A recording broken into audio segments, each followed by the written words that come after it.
Vectra C 2004 model. Sorunumuz şu.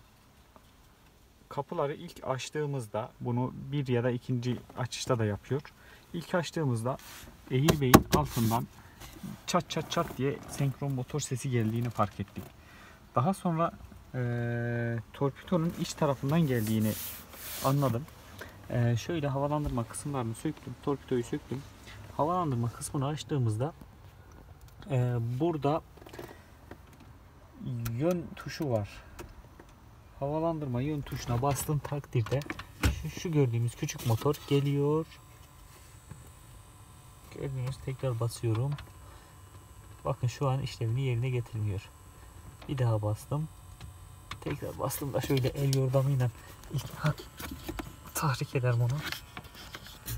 Geldi. Evet, sesi duydunuz. Dişli sıyırma sesi.